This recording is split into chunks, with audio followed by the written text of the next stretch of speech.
ભોગા મહારાજ એટલે સાપ આડો આવવાથી મેં કાબુ ગુમાવ્યું સ્ટીરિંગનું અને ઊંડે ખાઈ રેતીમાં નદીની એમાં ખાબકી કે ચોમાસાની અંદર કે ખાડા પડ્યા હોય છે, ભૂવા પડ્યા છે, રસ્તા અજાણ્યા હોય છે, ભૂવા પડ્યા હોય, કોઈ જનાવર નીકળે, કોઈ સાપ નીકળે, એને બચાવવા માટેને આપ કાબુ ગુમાવી દો તો અકસ્માત થાય અને મરવાની કોઈ શક્યતા છે. રસ્તામાં સાપ દેખાતા સ્ટેરિંગ પરથી કાબુ છે તે હકાભા ગઢવીએ ગુમાવ્યો. નદીમાં ખાબકેલી કારમાંથી સુરક્ષિત છે તે તેમને બહાર કાઢવામાં આવ્યા. હજુ સુધી તમે અમારી ચેનલને સબસ્ક્રાઇબ નથી કરી તો અત્યારે જ ન્યૂઝરૂમ ગુજરાતને સબસ્ક્રાઇબ કરો, ફેસબુક અને ઇન્સ્ટાગ્રામ પર ફોલો કરો.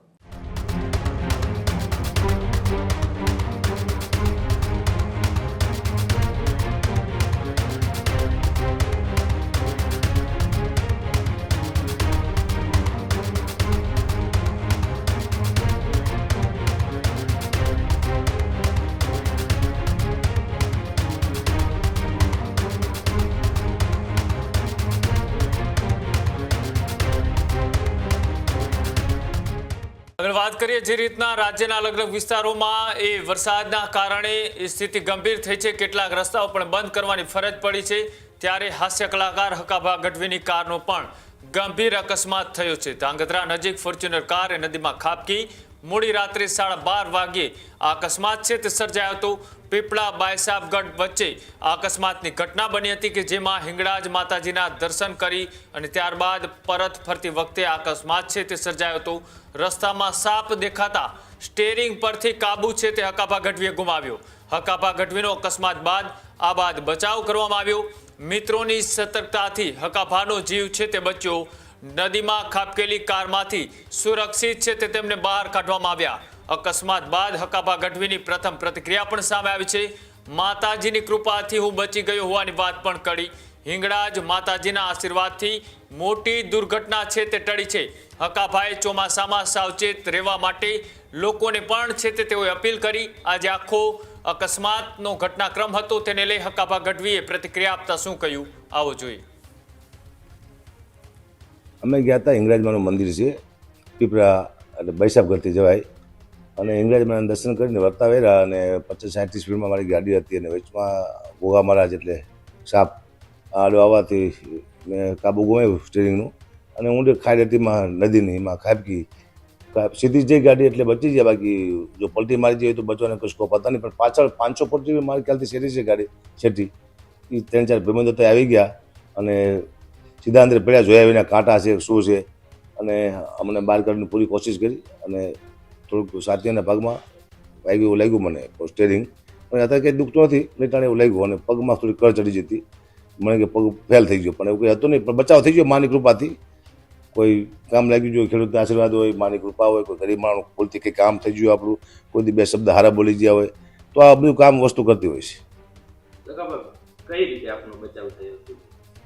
બચાવ તો કુદરતી થયો. કોઈ શક્તિ, હું કહું છું ને કોઈ શક્તિ બચાવે, બાકી તમે બચી ન શકો. ઘણી ટાઈમ કહેતો હોઈશું કોઈ હોય તમારી સાથે.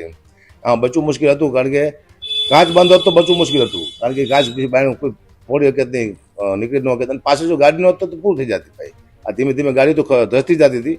અત્યારે લગભગ ગાડી અંદર વહી 2 કલાક ઉભર્યા તો ગાડી અંદર પણ વહી ધીમે ધીમે. એટલે અત્યારે તો આપણે પૂરા થઈ ગયા પણ માને કૃપાથી બચી ગયા. અને હું તો બધાને કહું છું કે સરકાર પ્રશાસન કે એનું કીધું કરવું. મને એવું હતું કે કોઈનું કીધું ન કરવું, પણ અનુભવ થયો કે ચોમાસાની અંદર કે ખાડા પડ્યા હોય છે, ભૂવા પડ્યા છે, રસ્તા અજાણ્યા હોય છે, ભૂવા પડ્યા હોય, કોઈ જનાવર નીકળે, કોઈ સાપ નીકળે, એને બચાવવા માટેને આપ કાબુ ગુમાવી દો તો અકસ્માત થાય અને મરવાની કોઈ શક્યતા છે.